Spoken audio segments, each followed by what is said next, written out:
silaturahmi kami sekaligus kami melaksanakan pendatanganan MOU kerjasama, ya, pendatanganan MOU kerjasama untuk mensupport uh, para peserta didik dari MA Insan Bina Insan Cendekia Bangka, yang dimana kami kedua lembaga Biro Marma Edukasi dan MA Bina Insan Cendekia Bangka setuju membuat banyak program nih, program-program seru untuk para peserta didik di MA Bina Insan Cendekia. Untuk MA Bina Insan Cendekia, saya menyingkatnya BIC ya, sesuai dengan username-nya MABIC gitu ya, di mana Biro Marmara sepakat ya 4 poin besar. Yang pertama adalah MA Bina Insan Cendekia akan membuat program persiapan untuk alumni-alumninya bisa lulus masuk ke kampus-kampus negeri di Turki. Nah, ini spesial banget teman-teman. Jadi nantinya sekolah kalian bakal keren banget nih, alumni-alumninya bakal bisa lanjut kuliah di negara Turki, negara dua benua ya teman-teman tahu ya, benua Eropa dan benua Asia, di mana nanti kita membuat persiapan ujian masuk gitu ya. Kami pun nanti juga teman-teman akan dapat buku bank soal dan soal-soal sebelumnya, karena ada kampus negeri yang menggunakan jalur masuk ujian, ada juga yang jalur bagus berkas. Nah, nanti untuk yang berkas, insya Allah pihak sekolah pihak madrasah akan mensupport teman-teman nih supaya nilai-nilai teman-teman bisa mencukupi di kampus-kampus negeri Turki. Nah, program yang kedua adalah program bahasa Turki, yang dimana nanti sekolah kalian lebih keren lagi nih. Ada pelajaran bahasa Turki yang langsung diajarkan oleh alumni-alumni perguruan tinggi negeri Turki. Nah, saat ini pun juga kita hadirkan Kak Taufik ya, adalah salah satu tutor terbaik di Rumah Marmara Edukasi. Dan nantinya teman-teman yang Kak Taufik akan ngajar nih bahasa Turki di sekolah MA Bina Insan Cendekia, mau offline maupun online seperti itu. Yang ketiga, nanti juga kita akan sering mengadakan seminar-seminar kebudayaan Turki yang nanti akan di-sharing oleh alumni PTN Turki maupun native speaker bule-bule Turki, teman-teman. Dan yang terakhir adalah program Edu Wisata, Edu Tour, yang dimana nanti harapannya teman-teman dari MA Bina Insan Cendekia itu bisa jalan-jalan sambil belajar ya. Jadi jalan-jalan sambil belajar, bukan belajar sambil jalan-jalan ya. Jalan-jalan sambil belajar ke lembaga-lembaga pendidikan di Turki ataupun sejarah-sejarah Islam negara Turki dan lain-lain. Jadi 4 program besar itu yang akan kita sepakati antara Biro Marmara dan Bina Insan Cendekia seperti itu. Nah, lalu pada hari ini kita Biro Marmara Edukasi mengucapkan terima kasih sebesar-besarnya kepada pimpinan Bina Insan Cendekia, di mana kami diberi kesempatan untuk sharing nih tentang program kuliah di Turki, dan harapannya ini spesial banget nih buat teman-teman MA Bina Insan Cendekia hadir pada pagi hari ini. Mohon diperhatikan baik-baik, dicatat jika ada yang penting di HP, di kertas ataupun di otak teman-teman, dicatat ya. Dan yang nggak kalah spesial, pagi hari ini pun juga saya nggak sendirian teman-teman. Karena apa? Karena saya ditemani oleh Kak Taufik ya. Kak Taufik, di mana beliau adalah alumni PTN Turki nih. PTN Turki dari Marmara University. Namun sebelum itu, sebelum saya sharing tentang program kuliah di Turki, izinkan kami mempersilahkan perwakilan Madrasah Aliyah Bina Insan Cendekia memberikan sambutan motivasi awalan untuk saya dan rekan-rekan semua, yang insya Allah akan disampaikan oleh Ibu Ratna selaku Kepala Madrasah Bina Insan Cendekia. Kepada Bu Ratna dipersilahkan. Terima kasih Pak Alvar. Bismillahirrahmanirrahim. Assalamualaikum warahmatullahi wabarakatuh. Waalaikumsalam warahmatullahi wabarakatuh. Alhamdulillahirabbil alamin, wassalatu wassalamu ala asrafil anbiya'i wal mursalin wa ala alihi wa sahbihi ajmain, amma ba'du. Puji syukur kita panjatkan kehadirat Allah Subhanahu wa taala. Pada hari ini kita bisa berkumpul walaupun hanya di dunia maya gitu ya, tapi kita bisa melihat, kita bisa bersilaturahmi. Alhamdulillah. Salawat serta salam kita curahkan kepada Nabi besar kita Muhammad Sallallahu Alaihi Wasallam. Pada kesempatan hari ini kita akan melaksanakan Zoom meeting gitu ya dengan Biro Marmara selaku kita sudah kerjasama ya dengan Biro Marmara dan MA Terpadu Bina Insan Cendekia. Alhamdulillah pada kesempatan pada hari ini ada peserta dari MA Terpadu Bina Insan Cendekia dan kemudian ada peserta juga dari SMP IT Bina Insan Cendekia khususnya kelas 9 gitu ya. Jadi sengaja kita undang kepada Anda semua itu untuk menerima informasi-informasi tentang kuliah di Turki gitu ya. Ya mungkin barangkali ada Ananda dari SMP IT yang ingin kuliah di sana itu bisa daftar ke kita gitu ya. Sedikit koreksi ya Pak Alvar bahwa kita kalau di sini dibilang Bangka itu ada daerah Bangka. Bangka itu Kabupaten Bangka gitu ya. Kalau kita di sini Kabupaten Bangka Barat gitu. Tapi memang kalau di luar tuh bilangnya, kalau kita itu bilangnya Bangka ya. Pokoknya sudah mencakup gitu ya.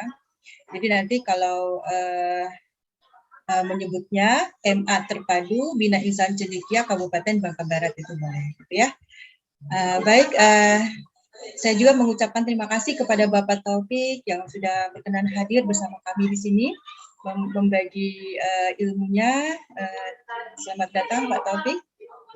Kemudian hadir juga saya lihat ini beberapa orang tua yang dari Ananda kami juga hadir bersama kita dan juga Ketua Yayasan Bina Insan Cendekia. Terima kasih Pak atas kehadirannya bergabung bersama kami.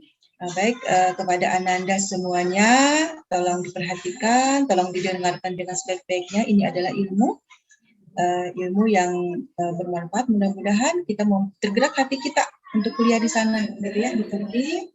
Ya, mudah-mudahan Allah mudahkan semuanya.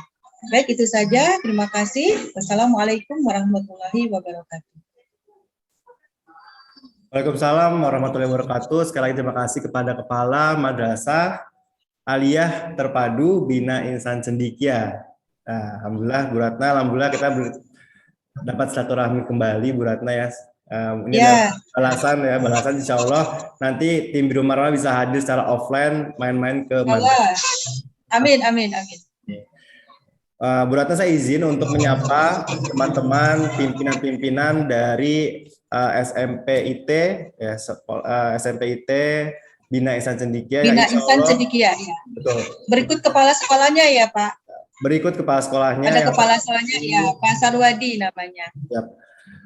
Terhormat juga kepada Pak Sawardi selaku Kepala SMP IT Bina Insan Cendekia yang saya hormati, dengan harapan para alumni SMP IT bisa melanjutkan sekolahnya di tingkat SMA ke Madrasah Aliyah Bina Insan Cendekia. Amin. Di Turki. Seperti itu ya. Agar kuliah di Turki ya Bu Ratna ya, seperti itu. Ya, amin. Bisa langsung nih urusannya lanjut kuliah di Turki insya Allah. Oke, Bu Ratna, kepala sekolah dan rekan-rekan kita semua, insya Allah pada pagi hari ini saya membuka, sebelum nanti menuju ke Kak Taufik, saya membuka tentang program-program kuliah di Turki. Insya Allah juga ada PowerPoint-nya saya tampilkan. Mungkin langsung saja kita tampilkan, di mana kami Biro Marma Edukasi adalah lembaga terbesar di Indonesia yang memberikan kemudahan bagi siswa-siswi di Indonesia untuk bisa melanjutkan pendidikan di negara Turki. Kami Biro Marma Edukasi bekerja sama dengan kampus-kampus negeri di Turki yang pada akhirnya memiliki kuota khusus untuk mempermudah kalian masuk ke negara Turki. Kampus-kampus negeri di Turki. Nah, kenapa kampus-kampus negeri Turki? Karena apa? Karena pemerintah negara Turki memberikan subsidi ya, untuk para pelajar asing seperti kita, mulai dari subsidi biaya SPP dan lain-lainnya. Oke, next Kak. Nah, ini adalah dokumentasi dari kegiatan pendatanganan MOU antara Biro Marma Edukasi dan MA Terpadu Bina Insan Cendekia. Ya, berikut ada pimpinan-pimpinan, Bu Ratna, Ustadz Faruk, dan wakil madrasah, kepala madrasah. Oke. Next kita langsung aja ke 8 keunggulan ya. 8 keunggulan dari akhirnya kenapa sih kuliah di Turki. Nah, ini adalah ininya ya, alasannya ya. Saya poin-poinnya aja. Nah, nanti detailnya, pengalamannya langsung live nih dari Kak Taufik yang memang merasakan kuliah di sana. Yang pertama adalah ketika kuliah di Turki itu standar pendidikan Eropa. Karena tadi teman-teman tahu ya, Turki itu 2 benua, Asia Eropa. Namun hukum-hukumnya, peraturan-peraturan itu standar dengan Uni Eropa, di mana negara Eropa itu memiliki standar pendidikan yang sangat-sangat tinggi. Jadi alumninya itu pasti keren deh, seperti itu. Yang kedua adalah biaya hidup terjangkau. Nah, di Turki itu biaya hidupnya terjangkau. Banyak yang bilang seperti halnya di Indonesia, teman-teman. Bener nggak sih? Nah, nanti kita tanyakan ke Kak Taufik nih ketika kuliah di sana, bener nggak sih biaya terjangkau? Yang ketiga, keempat, kurang lebih sama, teman-teman. Panorama alamnya mempesona. Teman-teman sudah mungkin tahu ya, Turki itu ada landmark yang sangat-sangat bersejarah, ada wisata balon terbang, ada punya gunung salju abadi yang pada akhirnya kalian tuh bakal nyaman tuh ketika kuliah di Turki seperti itu. Oke, selanjutnya ada apa nih? Ada sejarah ya, kaya dengan sejarah karena Islam ya sangat besar di Turki. Jadi teman-teman di Turki itu masyarakatnya mayoritas 99% adalah Muslim. Seperti halnya di Indonesia ya, mayoritas Muslim.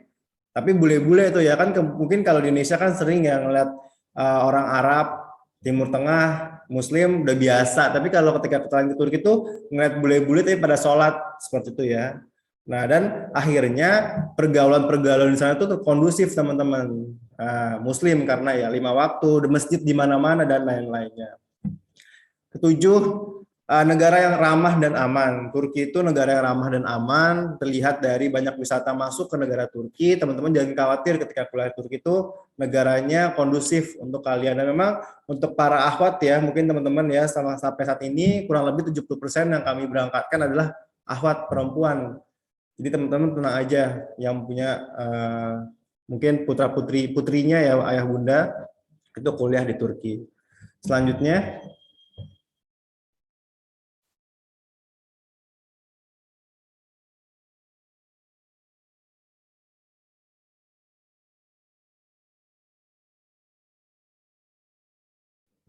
Nah, selanjutnya ada subsidi-subsidi yang diberikan oleh pemerintah Turki. Ya, subsidi dari mulai SPP, makan siang di kampus, transportasi umum, student exchange, tinggal di asrama pemerintah, tinggal di madrasah dan lain-lainnya. Yang dimana biaya SPP di sana sangat terjangkau, teman-teman. Banyak subsidi-subsidi diberikan oleh pemerintah Turki. Akhirnya teman-teman tuh nggak mahal loh ketika kuliah di Turki, nggak seperti negara-negara Eropa yang lainnya. Plus ketika kalian sudah menjadi mahasiswa Turki, alumni-alumni di Turki itu ada exchange ya, program exchange di mana kalian tuh ketika menjadi mahasiswa tuh bisa kuliah di negara lain seperti itu. Oke, selanjutnya.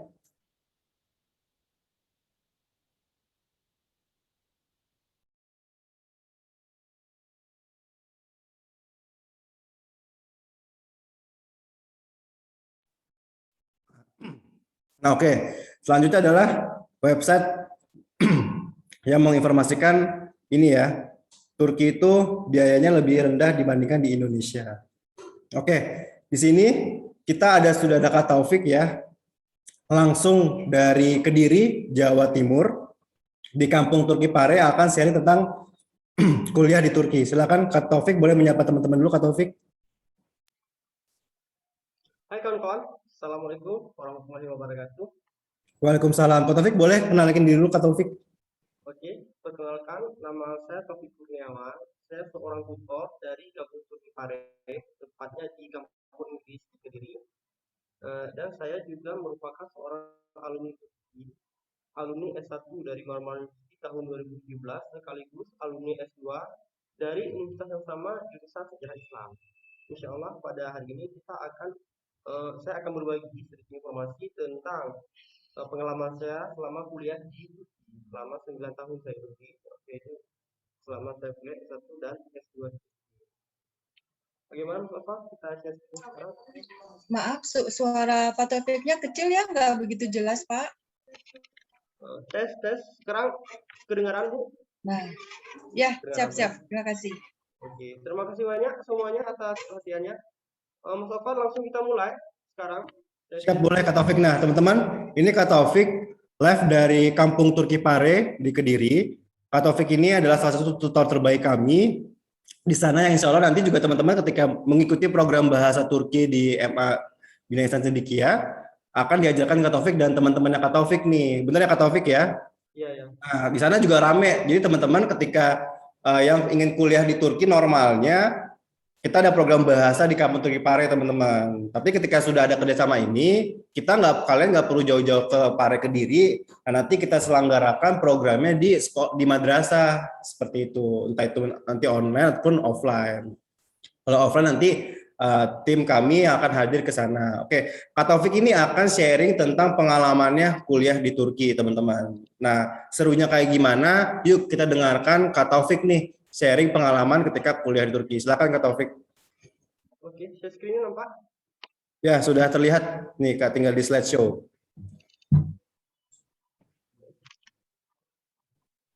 Oke, nampak. Saya akan men-share sedikit tentang kampus Marmara University pertama. Kedua, saya akan men-sharingkan pengalaman dan sistem kuliah di Turki bagaimana. Kita bisa lihat di sini ada logonya Marmara University 1883, yaitu tahun pendiriannya. Kita lihat di sini saya akan menjelaskan tentang profil Universitas Marmara, jurusan, kampus, sistem belajar, fasilitas, dan alumni dari Marmara University sendiri. Lanjut saja. Universitas Marmara adalah universitas negeri yang berlokasi di Istanbul dan dibangun pada tahun 1883 dan merupakan salah satu lembaga perguruan tinggi terkemuka di Turki. Terdiri dari 16 fakultas, 11 institut, 3 perguruan tinggi, 4 sekolah tinggi kejuruan. Pendidikannya diberikan dalam 5 bahasa, yaitu bahasa Turki, Inggris, Prancis, Jerman, dan Arab. Jadi untuk jurusan agama, kita juga bisa ambil program yang 100% bahasa Arab. Ada juga beberapa jurusan, seperti jurusan engineering, itu bahasa pengantarnya 100% bahasa Inggris. Tapi dari kebanyakan semua jurusan sih bahasa pengantarnya bahasa Turki. Kebanyakan hanya jurusan tertentu itu ada menggunakan bahasa asing. Kemudian ini kampusnya, bisa kita lihat. Tentu saja karena materi saya lumayan panjang hari ini, yaitu dari kampusnya, kemudian pengalaman di luar kampus. Kita lihat kampus gerbangnya, ini juga kampusnya. Jadi satu kampus satu univ ini kampusnya tidak hanya di satu titik, karena di Istanbul kota ibu kota salah satu kota besar di Turki, jadi kampusnya itu ada di beberapa titik. Kita lihat juga ini juga kampusnya. Nah, jurusannya ada 16 fakultas untuk S1, ada 11 institut untuk S2 dan S3, ada 3 perguruan tinggi D3 dan 4 sekolah tinggi kejuruan untuk D2 dan D3. Ini. Fakultasnya apa saja Kakak? Di Marmara University itu ada Fakultas Pendidikan, Fakultas Kedokteran Gigi, Fakultas Farmasi, Fakultas Sastra dan Sains, Fakultas Seni, Hukum, Ekonomi, Teologi. Nah, saya dulu S1-nya di jurusan ini, teologi, jadi jurusan agama. Kalau di Indonesia mungkin ada kuliah unik seperti UIN, misal Universitas Islam Negeri itu kan melayani berbagai jurusan. Di dalam UIN ada berbagai jurusan agama. Kalau di Turki untuk S1 dia jurusan agama cuma satu, ada teologi, jadi umum dia. Tapi teologi ini kalau di UIN seperti jurusan Usuluddin, salah satu jurusan Usuluddin atau jurusan agama dasar ya. Kemudian Fakultas Komunikasi, Manajemen, Teknik, Teknologi, Kedokteran, Ilmu Kesehatan, Ilmu Politik, dan Ilmu Keolahragaan. Kemudian kampusnya, ada beberapa kampus, Marmara University, ada Acibadem University, seperti yang saya sampaikan tadi, jadi satu univ itu kampusnya ada beberapa tempat, ada beberapa titik. Mungkin nggak cuma di Turki saja, di Indonesia juga sebagian kampus juga memiliki sistem yang sama. Jadi ada satu universitas, cuma di kampusnya ada beberapa titik. Ada Acibadem, ada Bağlarbaşı,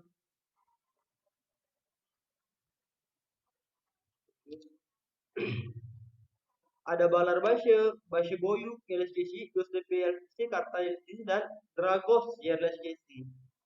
Ini suara saya besarkan sedikit biar mungkin kedengaran ya, atau mikrofon ini bermasalah, saya kurang tahu juga.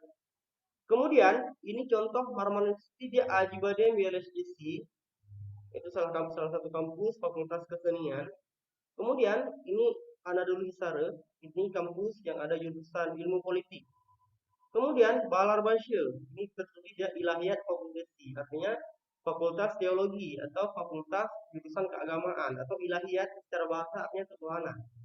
Jadi saya dulu kuliah di sini jurusan Ilahiyat. Kemudian ada Fakultasi, artinya Fakultas Kedokteran. Kemudian USTP yang di sini pusatnya, jadi di Marmara Univ ini pusatnya di sini, kantor rektornya di sini, dan beberapa fakultas lain juga ada di sini, seperti Fakultas Ekonomi di sini. Kemudian Fakultas Pendidikan juga di sini, Teknik dan MIPA juga di sini. Kemudian ada Karta YLSJC di sini, jurusan-jurusan ilmu kesehatan, di sini. Kemudian Dragos YLSJC, ini kampus baru, ada asramanya juga di sini. Kemudian kita akan mengenal sistem belajar dan sistem kuliah di Turki bagaimana. Ini secara umum.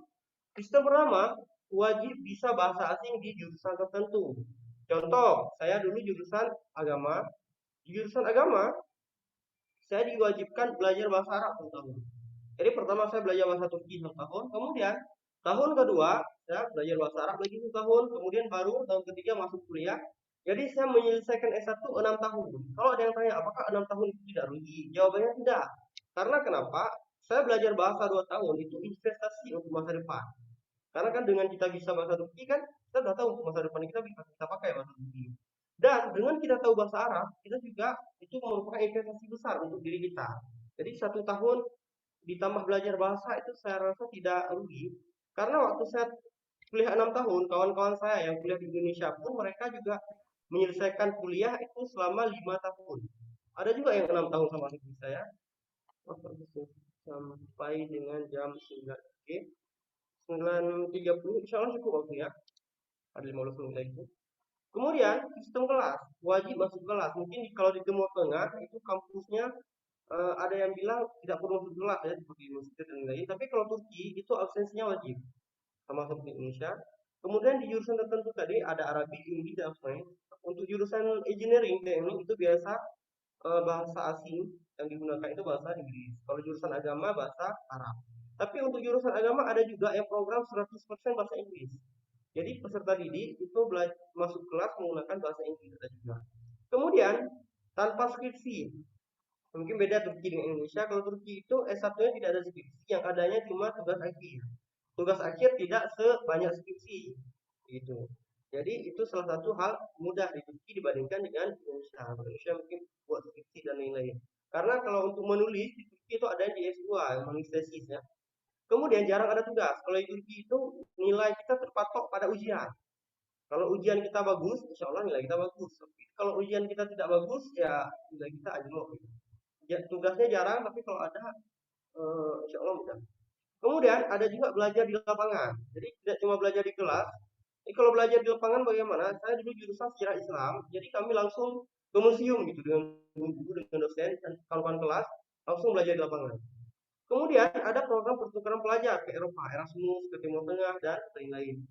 Misal, kawan-kawan kuliah di Turki, kemudian tahun kedua ingin ke Eropa misal, ke Italia, misal itu bisa juga dengan program pertukaran pelajar. Atau kawan-kawan ingin ke negeri ke Timur Tengah, atau ke Oman, atau ke Yordania, atau ke Maroko, itu bisa juga dengan program Maulana. Maulana program namanya itu program pertukaran pelajar ke Timur Tengah. Karena terutama kawan-kawan yang pilih jurusan agama, insya Allah bisa bahasa Arab. Jadi dengan bisa bahasa Arab bisa ikut pertukaran pelajar ke Timur Tengah. Kemudian biaya semester yang terjangkau. Saya dulu waktu S1 itu biaya semester cuma 2 juta rupiah per semester. Waktu S2 itu malah lebih murah, 1 juta rupiah cuma 1 semester. Itu pengalaman. Kemudian kita lihat fasilitas kampus. Ini kampus di Marmara Ilahiyat. Kita lihat. Ada kelas, ada dosennya, jadi ada mahasiswinya. Kalau di Ilahiyat memang karena jurusan agama ya, jadi para siswa itu memang para orang-orang agamis. Kemudian ini contoh kelas yang untuk saya mendapatkan buku dari dosen saya karena dianggap siswa yang tidak pernah absen ya, selalu hadir di kelas. Ini contoh kelas, ada buku. Ini juga dari dosen dapat buku. Ini juga dari dosen yang sama dapat buku lagi. Kemudian ini contoh posisi duduk kalau masa ujian ya. Kalau masa ujian dia satu siswa satu meja, tidak boleh satu meja dua orang. Ini tahun 2017 sebelum saya selesai dari S1. Ini contoh ruang kelas yang besar. Jadi di jurusan tertentu, jadi satu dosen bisa ada 120 siswa. Ketika ada 120 siswa, terpaksa harus menggunakan ruang kelas yang besar. Ini kelas tadi Mama Insti Wilayah untuk kesini tahun 2016 kalau tidak salah. Kemudian perpustakaan.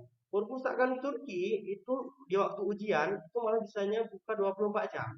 Kalau 24 jam kita bisa bawa selimut, bisa tidur di perpustakaan untuk belajar gitu. Ini fasilitas kampus. Ini tahun 2018 saya menyusun tesis S2. Kemudian fasilitas kampus, ada juga gedung olahraga di kampus. Karena seperti yang kita ketahui, nggak cuma di Indonesia ada satu dua kampus seperti ini. Jadi gedung olahraga di kampus itu biayanya itu bisa dibilang sangat murah. Karena biaya yang kita keluarkan untuk menggunakan fasilitas ini bukan biaya fasilitas, tapi biaya perawatan bisa dibilang. Waktu saya dulu tahun 2015 itu biayanya cuma 300.000 per tahun. Saya bayar 300.000 per tahun. Jadi dalam satu minggu bisa masuk 3 hari. Jadi untuk waktu penggunaan gedung olahraga juga dibedakan ya, ada laki-laki dan perempuan. Kalau laki-laki hari Rabu, Kamis, Sabtu, kalau perempuan hari Senin, Rabu, Jumat. Jadi gedung olahraga juga penggunaannya seling. Kemudian kolam renang. Ini di kampus jurusan olahraga. Ada kolam renangnya. Ada lapangan bola juga di kampus Anadolu Sari tadi. Kemudian setiap kampus di Turki yang ada jurusan fakultas kedokteran, mereka itu ada rumah sakit sendiri. Karena itu merupakan aturan yang harus diikuti bila ingin masuk ke Uni Eropa. Jadi bisa dibilang seperti Mas Opat bilang tadi, di Turki pendidikannya standar Eropa. Jadi fakultas kedokteran wajib memiliki rumah sakitnya sendiri. Jadi selain mempermudah akses bagi masyarakat ke rumah sakit dan juga mempermudah mahasiswa dalam belajar ilmu kedokteran. Kemudian fasilitas kampus yang tidak kalah menariknya yaitu tempat makan. Jadi ketika kita makan di kampus, ini kita bisa lihat ya, makanannya satu porsi segini. Ini harganya cuma Rp5.000. Kalau kita makan di luar, itu harganya bisa Rp40.000. Tapi karena kampusnya itu ada subsidi makanan ya. Jadi kita makan di kampus siang dan malam. Siangnya Rp5.000 ya, malamnya juga dengan harga yang sama. Satu porsi itu lengkap. Ada nasi, ada sup, ada salad, ada daging atau ayam, tergantung kondisi seperti ini. Ini ada sejenis nasi, namanya bubur. Ini ada ayam, ini ada susu, ini ada air, ada roti juga, cuma saya nggak ambil. Jadi dengan porsi lengkap, kita udah mendapatkan makanan dengan porsi lengkap dan harga yang murah. Seperti saya sampaikan tadi, kalau kita makan di luar kampus, harganya bisa Rp40.000 di rumah kita. Tapi kita makan di kampus cuma Rp5.000 karena udah ada subsidi. Jadi kartu mahasiswa itu ikut dengan kartu bank. Jadi kita isi ke kartu bank kita makan. Ini di tempat kampusnya. Kemudian suasana di kampus. Suasana di kampus itu ada buat bunga tulipnya. Ini mahasiswa-mahasiswa Indonesia yang kuliah di Marmara University sebagiannya mereka ini kuliahnya di Malaysia sebenarnya, di UAE, tapi mereka datang ke Turki, ke Marmara University ini mereka datang dengan program Erasmus, program pelajar. Jadi ada juga mahasiswa Marmara kuliah ke Eropa untuk program pelajar, ada juga mahasiswa Marmara untuk program belajar ke Malaysia. Dan sebaliknya juga kan, orang Malaysia punya kuliah di Malaysia sekalipun, mereka program belajarnya ke Turki, mereka memilih Turki dengan program Erasmus. Bagian ini dan sebagian mahasiswa sini. Dan kalau kita tanya, tapi kan orang yang kuliah di Malaysia nggak bisa bahasa Turki, bagaimana mereka bisa kuliah di Marmara? Di Marmara Univ itu ada program yang full bahasa Arab, ada full bahasa Inggris. Jadi mereka kawan-kawan yang dari Malaysia ini, mereka belajarnya di jurusan ilahiyat yang full bahasa Inggris. Jadi belajar bahasa Inggris. Kemudian ini suasana kampus di musim semi. Bisa dibilang. Jadi di musim semi Turki itu ada yang namanya bunga tulip. Tepatnya di bulan April ya, bunga tulipnya. Ade Bayu. Ini kawan-kawan saya di kelas waktu S2. Jadi di lihat itu bisa dibilang jumlah mahasiswa lebih banyak ya di mahasiswa. Kemudian ini berkunjung ke museum. Jadi kami waktu S2, ini ada saya, ada ini sebuah museum yang ada banyak logo gambar-gambarnya. Jadi saya menjelaskan berbagai gambar itu. Jadi sebenarnya yang saya lakukan ini pelajaran yang harusnya saya jelaskan di kelas. Cuma di pelajaran tertentu kami langsung turun ke lapangan. Ini artinya ini artinya ini. Jadi tidak dengan slide, ya langsung ke lapangan untuk menjelaskan suatu materi. Itu menariknya Turki. Jadi nggak cuma belajar di kelas, ada juga belajar di lapangan langsung keluar, langsung turun ke museum. Ini juga ini di hari yang sama. Ini dengan ke museum lain lagi, karena jurusan kami sejarah Islam.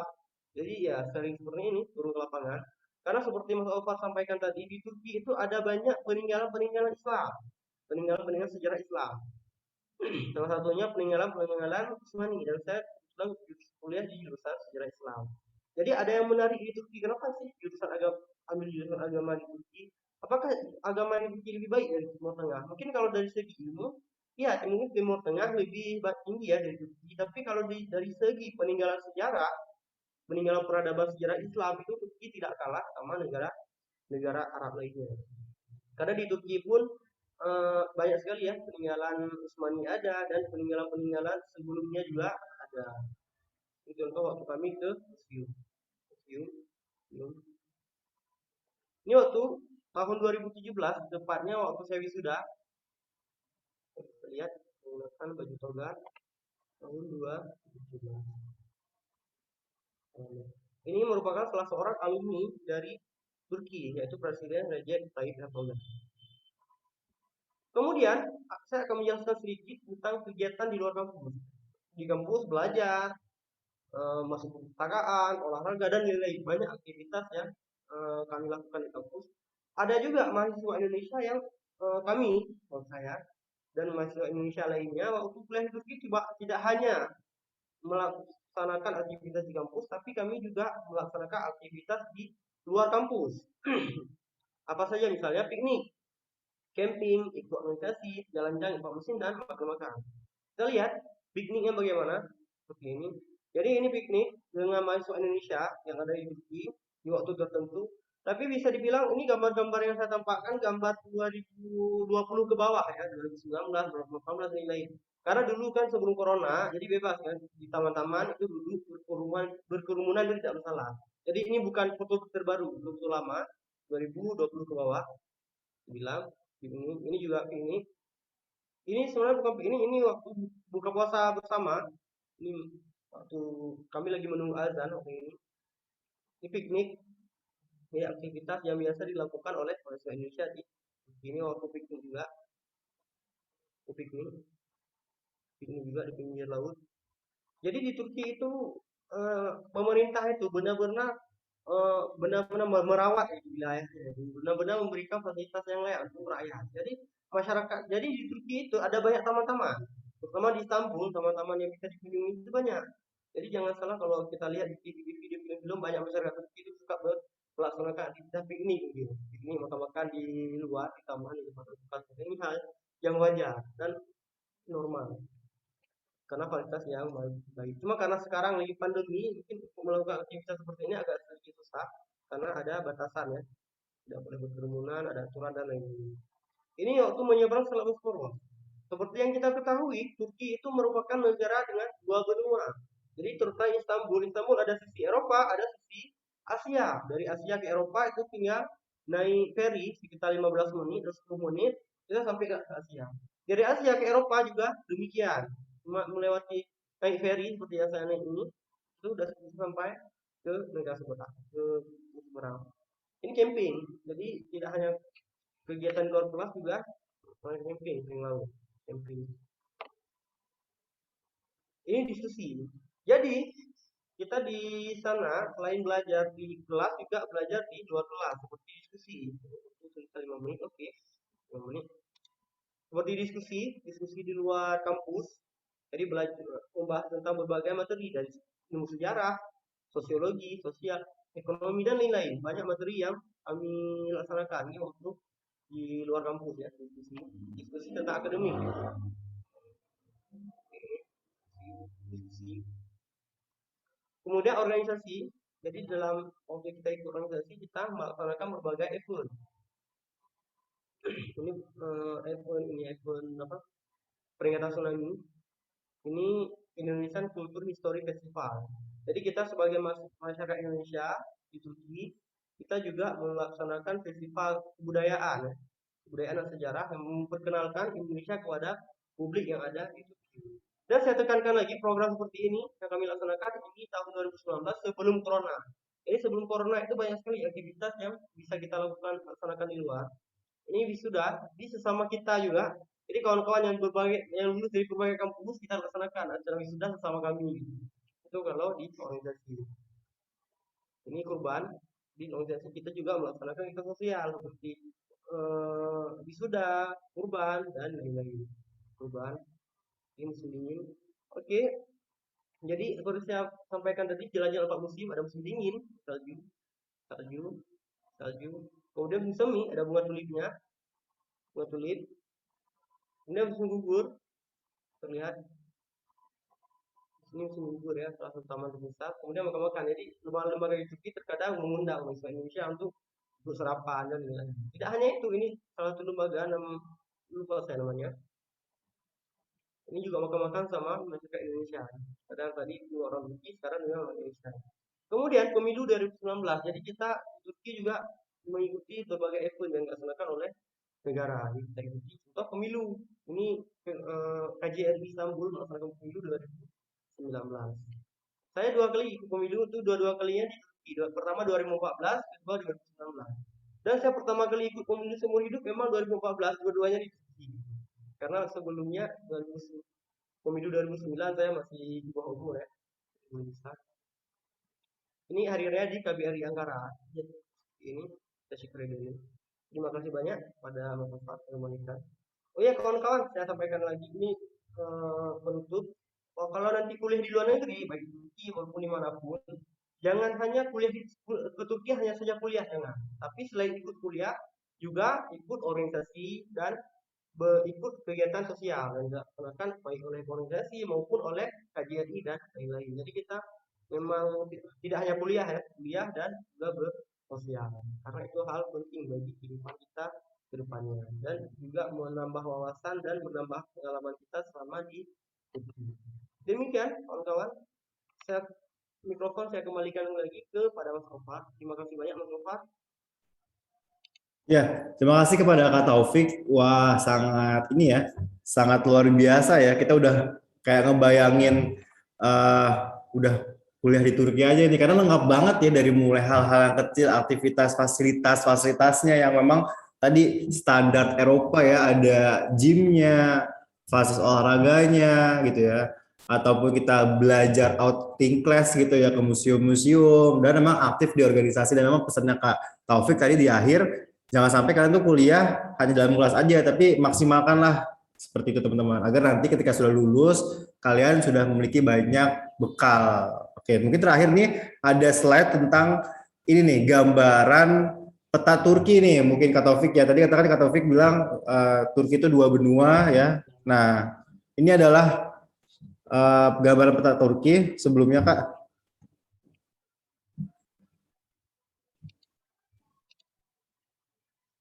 Ya, ini adalah gambaran peta Turki, dan di mana di sini Istanbul ya, rekan-rekan semua ya. Istanbul di bagian atas kiri itu Istanbul. Istanbul ada 2, Istanbul Eropa Asia. Nanti teman-teman ketika kuliah di Turki melalui Biro Edukasi, mendarat pertama kali menginjakkan kakinya di Istanbul, kota 2 benua teman-teman. Menarik banget ya, di Istanbul Asia, Istanbul Eropa. Nah, Marmara University itu ada di mana? Ankara ya Kak Taufik ya? Kalau Marmara University ada di Istanbul. Oh, di Istanbul juga ya? Ada di 2 tempat. Di Eropanya ada kampusnya, di Asianya ada juga. Kalau kampus tempat saya kuliah, Lahia itu di Asia. Pusatnya juga di Asia, tapi ada juga 1-2 fakultas itu berada di Eropa. Oh, iya. Oke itu. Oke, nah itu teman-teman gambarannya ya. Oke, saya yakin teman-teman udah nggak sabar untuk nanya langsung nih kepada Kak Taufik ataupun saya. Kita buka sesi tanya jawab dulu. teknisnya mungkin biasanya yang mau bertanya maju ke depan kali Bu Ratna ya. Maju ke depan, angkat tangan, maju ke depan untuk bertanya kepada kita berdua nih, Kak Taufik maupun saya. Seperti itu. Silakan nih, kita pengen lihat Ya, boleh. keberanian putra-putri dari MA Terpadu BIC. Silakan. Ya. Ataupun tidak kalah Ya. semangat ya dari teman-teman SMP IT pun juga silakan bertanya langsung tentang program kuliah di Turki. Silakan. Ya, silakan Ananda yang mau bertanya.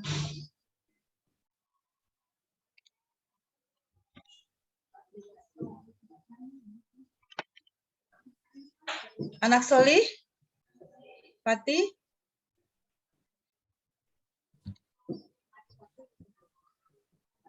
Silakan Bang. Ayo, jangan malu-malu, boleh.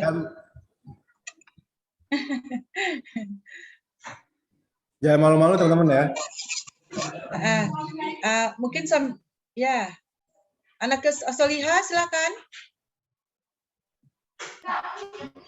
Anak Solihah ada yang mau bertanya?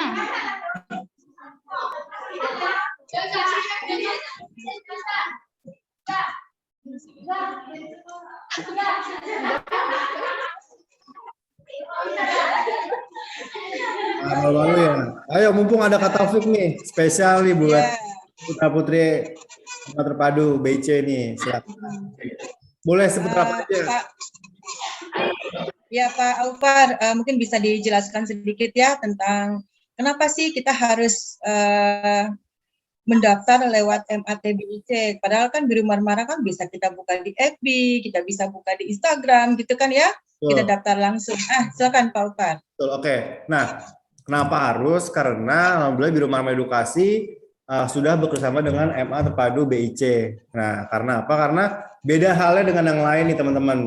Terkhusus seperti contoh kecilnya ketika mengikuti program bahasa. Di mana kalau di umum itu mengikuti program bahasa hanya satu level aja gitu ya. Dan memang waktunya itu padat selama sebulan. Nah, tapi ketika kita nanti sudah kerjasama, ketika di MA Terpadu BIC itu programnya itu bisa lebih panjang ininya waktunya, jadi nggak buru-buru deh gitu, waktunya nggak padat seperti itu kan, bisa dicicil, bisa dari kelas 1, kelas 2 maupun kelas 3. Nah biasanya kan hanya satu level, tapi ini bisa lebih dari satu level. Nah buat awalan ya teman-teman, untuk yang baru mengenal sistem negara Turki, di mana ketika di tahun pertama teman-teman kuliah di Turki itu mengikuti program bahasa Turki, namanya Tomer ya. Jadi kuliahnya itu S1-nya itu 4 tahun. Tapi di awal program bahasa, jadi setahun di awal, jadi totalnya ada 5 tahun teman-teman. Jadi 5 tahun, 1 tahun Tomer, 4 tahunnya kuliah di jurusan seperti itu. Nah, ketika kita menyelenggarakan program bahasa di MA Terpadu BIC, itu teman-teman sudah siap duluan. Ya, siap duluan plus selain belajar program bahasa, kalian akan mendapatkan sesi sharing budaya nih yang didapatkan dari alumni PTN Turki. Nah, maka dari itu tuh pentingnya akhirnya teman-teman bisa melanjutkan sekolahnya di MA BIC ya. Dan teman-teman alumni MA Terpadu BIC bisa lulus langsung kuliah di Turki. Kami pun juga memiliki sistem menjamin masuk nih. Jadi teman-teman yang sudah terdaftar di MA BIC itu punya kuota khusus seperti itu, Bu Ratna, kurang lebih. Benefit-benefit. Ya, kemudian Pak Alfar, jadi anak-anak kita yang sudah mempersiapkan diri di sekolah kita, itu nanti kita akan ada buka tabungan untuk khusus kuliah di Turki, gitu ya. Nah, nanti kita kemarin sudah kerjasama dengan Bank Syariah. Bank Syariah itu jadi buka tabungan di sekolah, nanti Bank Syariahnya datang ke kita, mengambil tabungan-tabungan yang sudah dikumpulkan sama anak-anak gitu. Dan itu tidak bisa diambil sampai nanti mereka sudah 3 tahun untuk kuliah di Turki, seperti itu. Wih, keren banget Bu Ratna ya. Insya Allah, mudah-mudahan lancar ya Pak Alfar. Tapi kalau misalnya ada anak-anak yang nanti sajalah gitu, tapi saya pengen di Turki, tapi melalui sekolah kita nabungnya nanti pas kita boleh juga, tidak apa-apa. Jadi pada Jadi kita intinya juga sedang mempersiapkan. betul banget Bu ya. Jadi penting itu Bu ya, Bu Ratna ya, di mana kita perlu menyiapkan lebih dini ya, lebih awal untuk melanjutkan pendidikan negara Turki. Karena tidak hanya persiapan finance aja, tapi persiapan mental pun juga harus siap ya. Karena tadi kan kalau Kak Taufik bilang kan di Turki itu kan 4 musim gitu ya. Nah, jadi harus siap tuh teman-teman ketika musim dingin dan lain-lainnya. Nah, itulah tadi ketika kita itu mengadakan seminar-seminar kebudayaan di MA terpadu BIC seperti itu.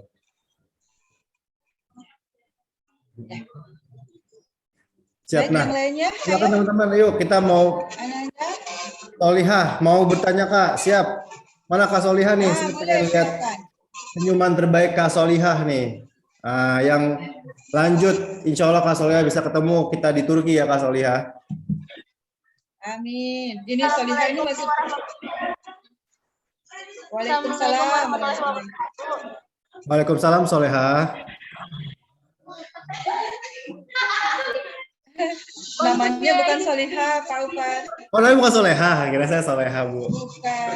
Siapa namanya deh? Ayo kenalkan diri dulu. Perkenalkan, nama saya Rizky Alfa Maharani, kelas 11 IPA dari Madrasah Aliyah Bina Ihsan Cendekia Mentok. Saya ingin menanyakan, untuk biaya hidup per bulan di sana kisaran berapa ya, Kak? Oke.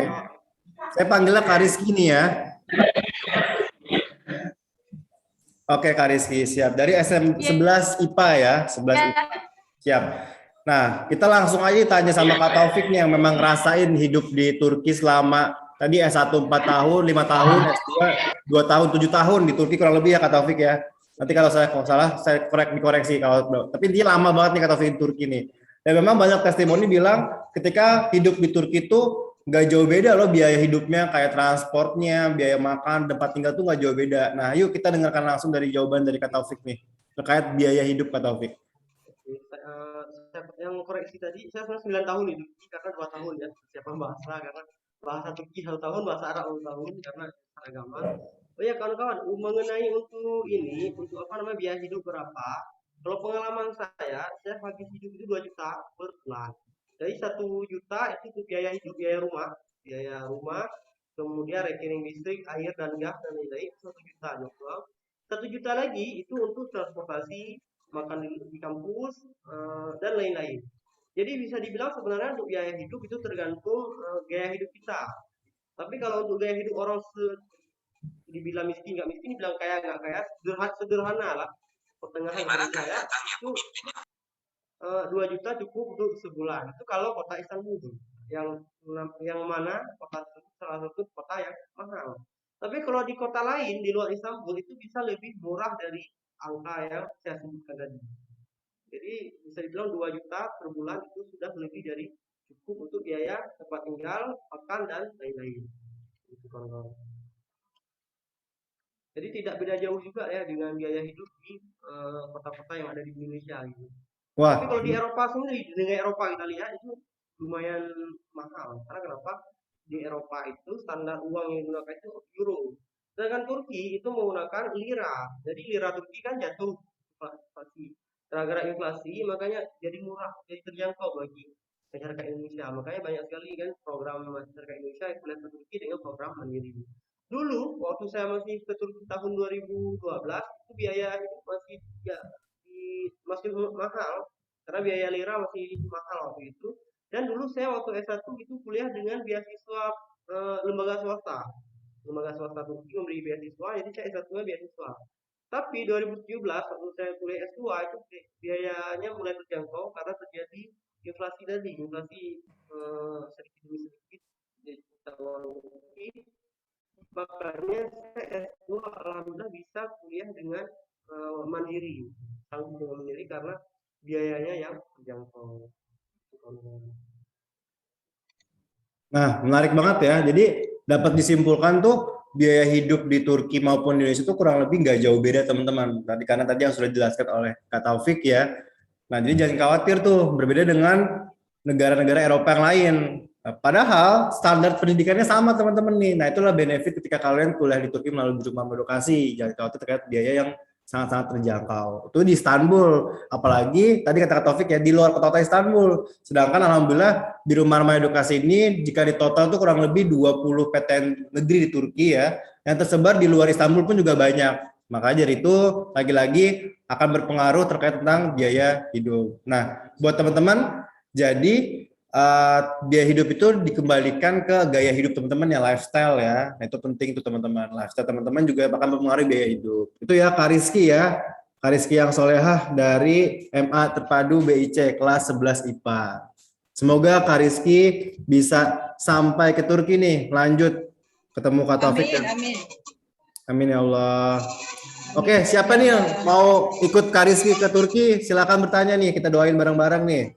Dari MA boleh, dari SMPT pun juga boleh, silakan. Boleh, masih bisa tanya nggak? Masih, boleh. Silakan. Gede-gede suaranya. Benar nih. Kak Soleh yang kedua, siapa namanya? Dari kelas berapa?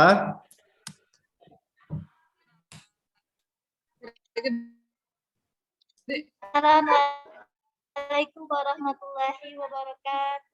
Waalaikumsalam warahmatullahi wabarakatuh. Siapa kan namanya, Kak? Perkenalkan, nama saya Yarika dari kelas 11 IPS. Kak, saya ingin bertanya, kan tadi dijelaskan kalau di Turki itu nggak ada skripsi kan? Nah, jadi kalau di Indonesia sendiri kan ada skripsi kan untuk sidang untuk kelulusan S1-nya. Nah, jadi kalau nggak ada skripsi diganti apa dong, Kak? Terus pertanyaan kedua, kesulitan yang sering dihadapi oleh mahasiswa tahun pertama itu apa aja? Terus bagaimana mereka mengatasi kesulitan-kesulitan tersebut? Terima kasih, Kak. Wah, terima kasih Kak Jenda ya. Spesial nih, 2 pertanyaan terkait tentang skripsi dan kesulitan nih Kak Taufik nih. Kak Taufik S1 S2 di Turki pasti udah melewati hal-hal ini nih Kak Taufik ya. Pertanyaan pertama tadi terkait skripsi. Kalau nggak ada skripsi, apa nih Kak Taufik penggantinya?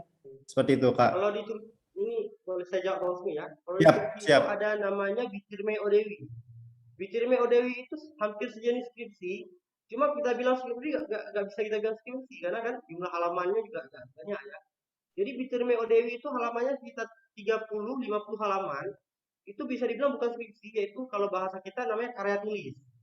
Jadi untuk selesai S1 itu disuruh buat karya tulis. Kalau skripsi kan ada sidangnya kan, ada sidang ditayangkan. Kalau karya tulis tidak, kita udah buat karya tulis 50 halaman, kita kasih ke dosen pembimbing kita, dosen pembimbing kita melihat karya tulis kita, kalau memang dianggap bagus, dikasih nilai, yang nggak lewat, kalau kurang bagus dipertanyakan. Jadi bisa dibilang nggak sesusah skripsi, namanya karya tulis kalau bahasa Indonesia, karena jumlah halamannya itu sekitar 40-50 halaman, itu pengganti skripsi kita ya. Kemudian kendala apa yang paling banyak dihadapi oleh mahasiswa Indonesia? Kendala utama itu kendala bahasa. Jadi banyak kawan-kawan, sebagian ya, saya lihat sudah kuliah ke Turki, ada program belajar bahasa setahun di Tomer, tapi dia tidak serius belajar bahasa Turki. Jadi waktu dia mulai kuliah, dia agak kesusahan di bahasanya. Itu salah satu kendala utama. Jadi apa solusinya bila kita terkendala di bahasa? Yang pertama, kita harus belajar rajin. Pertama, waktu belajar bahasa. Yang kedua, kita harus sering praktek. Jadi jangan malu itu untuk praktek. Nggak apa-apa, malu praktek aja sama kawan kita, sama kawan sekelas. Karena waktu belajar Tomer itu kawan-kawannya itu ada dari Afrika, ada dari Eropa, ada dari Asia Tengah, ada dari Timur Tengah, banyak kawan-kawan. Jadi langsung praktek aja pertama. Yang kedua, jangan malu untuk berbicara dengan orang Turki. Karena orang Turki, kalau kita tinggal di asrama, kan di asrama kan banyak orang Turki, itu jangan malu ngomong aja sama mereka. Mereka senang kok ngomong sama kita. Itu.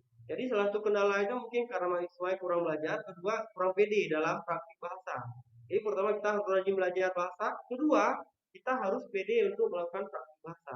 Jadi salah satu kendala utama yang dihadapi mahasiswa Indonesia itu yang bahasa tadi sebenarnya. Yang saya lihat ya di lapangan. Gitu. Wih, keren banget ya. Itu ya 2 jawaban terbaik Kak Taufik terkait skripsi dan kesulitan. Nah, salah satu poin Kak Taufik bilang terkait kesulitan dalam program bahasa, nah maka dari itu adalah landasan kita nih di Rumah Remaja Edukasi bekerjasama dengan MA Terpadu BIC ya untuk menyelenggarakan program bahasa di sekolah. supaya tadi ya teman-temannya Kak Jenda, Kak Rizky dan lain-lainnya yang ingin ke Turki tuh udah ada program bahasa dulu tuh di sekolah. Bukan begitu Bu Ratna ya? Jadi nanti Ya, betul, udah betul. terbiasa belajar bahasa Turki. Nah, itulah pentingnya program bahasa yang diselenggarakan di MA Terpadu BIC. Mungkin Bu Ratna boleh tambahin terkait program bahasa, Bu Ratna? Pentingnya program bahasa ini. Ya, betul. Ya, betul Pak Upar, terima kasih. Jadi apa namanya, berdasarkan kendala-kendala itu kan kita sudah bicara satu. Jadi saya bilang kita harus mempersiapkan bahasa ini jauh-jauh hari gitu ya.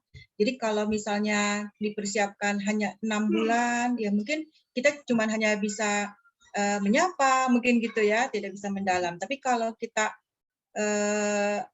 apa namanya, belajar dari kelas 10 atau dari kelas 11 gitu ya, dari sekarang ya kita bahasanya mantap gitu ya. Mungkin gitu ya Pak Taufik ya. Apalagi nih Pak Taufik ada di kampung mana tuh? Kampung Pare ya Pak ya. Yang ada di Kediri, Itu mantap Jawa Timur. gitu ya. Ya, Bu. Ya siapa tahu kita bisa apa namanya, dari kursus kita ini kita bisa berkunjung ke sana gitu Pak. Ya, bisa, insya Allah. Amin Bu Ratna. Ya pentingnya dan harapannya semoga program ini bisa dilaksanakan dari kelas 1 untuk mungkin nggak kelas 12 kita laksanakan di kelas 12, tapi nanti yang kelas 1 tuh udah bisa tuh dicicil supaya tadi yang bilang Kak Taufik bilang supaya nggak ada kendala kesulitan. Itu ya, semoga Kak Jinda bisa ke Turki nih. Oke. Saya boleh punya tambahan lagi nih Pak Opar, saya tambah dulu sedikit ya, bahwa kita juga punya program untuk apabila daftar melalui kita, itu ada diskon harga pendaftaran dan juga kalau misalnya bahasa Turkinya ya, kursus bahasa Turkinya juga ada diskonnya. Gitu, Pak. Betul. Jadi Biru Marmara pun salah satu poinnya adalah poin pembiayaan yang dimana kami memudahkan tenor pembayaran dan nominal pembayaran dan lain-lainnya. Nanti salah satu poin yang akhirnya membedakan antara siswa putra-putri para santri dari MA Terpadu dengan siswa yang umum. Nah, kemudahan itulah yang akhirnya spesial nih buat para putra-putri dari MA Terpadu seperti itu. Nah, tadi ada yang bertanya di chat nih terkait tentang pendampingan Biru Marmara Edukasi. Nanti kakaknya tampilin terkait fasilitas ya Biru Marmara Edukasi, di mana intinya A sampai Z kita bantu teman-teman. Ya, di sini ada fasilitas Biru Marmara Edukasi. Selanjutnya, yes, ini dia. Mulai dari persiapan di Indonesia, keberangkatan Indonesia Turki sampai di Turki. Ya pasti lagi-lagi benefit ketika di Indonesia makin banyak nih ketika sudah kerja sama MA dengan MA Terpadu BIC ya. Dan di mana program bimbingannya makin banyak. Setelah itu persiapan masuknya pun juga bisa diselenggarakan di sekolah, nggak perlu jauh-jauh ke Jakarta gitu ya. Setelah itu program bahasa pun juga di sekolah dan lain-lainnya. Sampai di Turki pun juga kita akan bantu ya daftar ulangkan sampai pembuatan izin tinggal dan lain-lainnya. Jadi A sampai Z lah teman-teman. Nah itu penting terkait fasilitas. Nah, oke. Mungkin kita ada sesi tanya jawab lagi nih dari para putranya belum nih Bu Ratna ya. Kita pengen lihat nih putra-putra dari MA boleh, dari SMP IT juga boleh, silahkan. Para putra-putranya jangan mau kalah nih sama para putri-putri yang solehah nih ya. Ya Kak, saya mau tanya Kak. Siapa namanya nih? Nama perkenalkan, Assalamualaikum warahmatullahi wabarakatuh. Waalaikumsalam warahmatullahi wabarakatuh. Ini suaranya yang mana yang ngomong nih ya? Banyak banget soal mukanya nih. Siapa namanya Kak? Namanya Fatih Abdurrahman Al-Faruq, kelas 12 IPA. Siap Kak Fatih. Saya ingin bertanya, setelah lulus dari Turki, jika kembali ke Indonesia, bagaimana penyesuaian ijazahnya? Apakah sulit atau tidak? Wah keren ya, udah pertanyaan jangka panjang nih Kak Fatih ya. Namanya Fatih, memang kalau Al-Fatih itu pemikirannya panjang ya Kak Taufik ya. Nah, dari 12 IPA MA Terpadu BC. Silakan Kak Taufik boleh bantu jawab Kak Taufik terkait penyetaraan ijazah ya. Seperti itu. Terkait penyetaraan ijazah, sebenarnya dibilang susah nggak susah, dibilang mudah nggak mudah. Yang penting untuk menyerahkan ijazah itu kita harus siapkan berbagai syarat-syarat yang harus telah ditentukan oleh dikti kita. Di Direktorat Pendidikan Tinggi Indonesia itu kan sudah menentukan syarat penyertaan ijazah itu harus ada ini, dan ini misal. Makanya sebelum pulang ke Indonesia itu syarat-syarat itu harus dilengkapi pertama. Jadi untuk penyertaan ijazah sebenarnya seperti saya bilang tadi bisa diserahkan ijazah antara Turki dengan Indonesia. Cuma seperti saya bilang tadi harus dilengkapi syaratnya. Salah satu syaratnya apa? Seusai kita selesai kuliah di Turki, jangan lupa bawa ijazah kita ke kantor Kementerian Pendidikan Turki, kantor Kementerian Luar Negeri Turki, kemudian ke KJRI untuk di stempel di sana, kemudian baru kita sahkan di Indonesia. Ada beberapa mahasiswa Indonesia yang sudah selesai kuliah di Turki, dia langsung pulang, tidak membawa surat itu ke lembaga yang saya sampaikan tadi. Jadi dia kewalahan, agak kesusahan waktu dia melakukan penyetaraan ijazah. Seperti saya bilang tadi, mudah kita laksanakan penyetaraan ijazah kalau kita melengkapi semua syarat-syaratnya.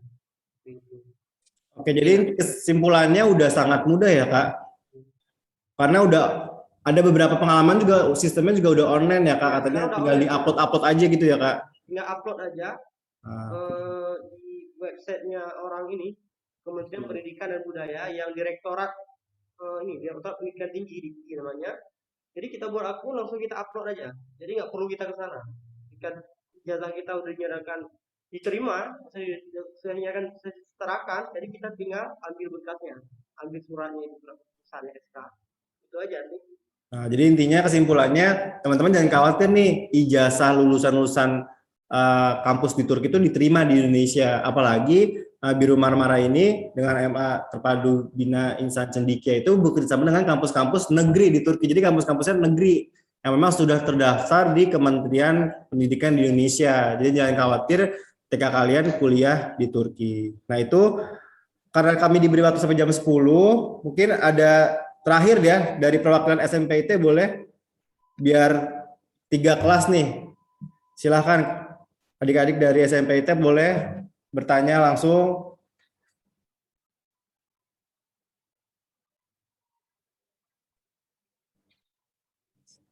Atau di chat. Di chat ada nanya. Udah. Oke, itu ya. Jadi intinya kalau belum ada yang bertanya, oke, nanti bisa langsung menghubungi kontak pesan dari perwakilan guru ya di MA Terpadu maupun SMPIT untuk program-program kuliah Turki, ataupun nanti dari perwakilan Madrasah Terpadu BIC ini ada Bu Ratna yang memang langsung kontak ke saya terkait tentang program-program kuliah di Turki. Jadi nanti lewat Bu Ratna ya, ataupun teknisnya gimana Bu Ratna kalau tentang program kuliah Turki langsung ke Bu Ratna ya, bener ya? Ya, betul Pak. Siap. Oke. Boleh datang ke sekolah kita, bertanya-tanya ke kita boleh. Siap. Insya Allah MA Terpadu Bina Insan Cendekia ini sebagai perwakilan kuliah Turki di sana Bu Ratna ya, dan harapannya kita bisa nanti hadir di sana seperti itu. Amin. Oke, mungkin ada tambahan lagi informasi Bu Ratna sebelum kami tutup informasinya. Kita nanti mau penerimaan ya. Kita penerimaan, kita juga akan mengemukakan tentang kerjasama ini gitu ya di PPDB kita. Jadi dan kebetulan PPDB kita ini untuk bulan-bulan 3 bulan ke depan kita akan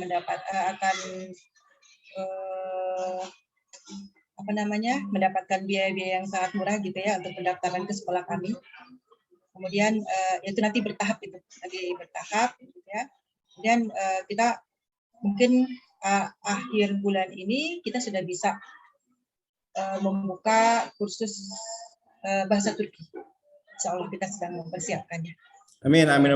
Semoga kami Biro Marmara Edukasi mendoakan alumni dari MA Terpadu Bina Insan Cendekia bisa langsung lanjut pendidikan di negara Turki. Amin ya Bu Ratna ya.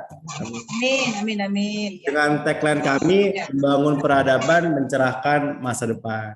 Amin. Mungkin sedikit lagi Pak, mohon maaf sebentar. Ini kebetulan pas ngumpul nih kan ya. untuk MAT BIC, anak solih-solihah maupun SMPIT Bina Insan Cendekia juga. Kalau misalnya mau ikut menabung, segera lengkapi administrasinya, yaitu kakak soal fotokopi datang ke MAT BIC. Segera mungkin mulai dari hari ini. Itu ya, terima kasih. Tuh penting tuh ya.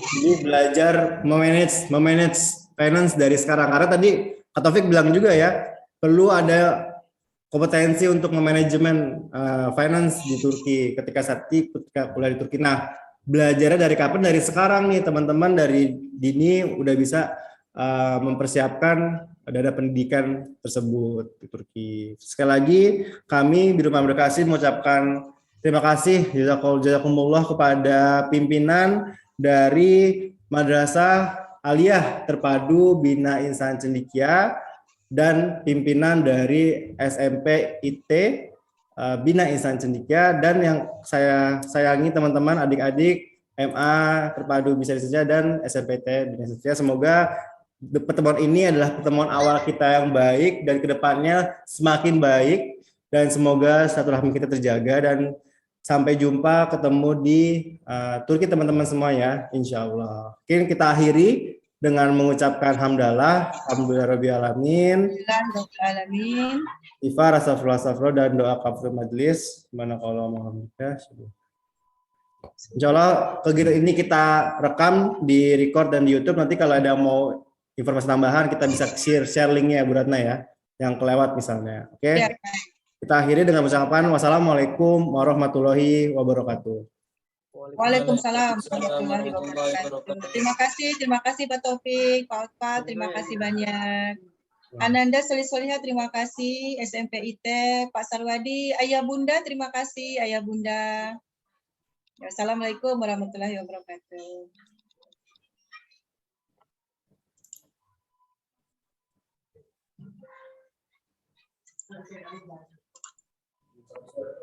Yeah.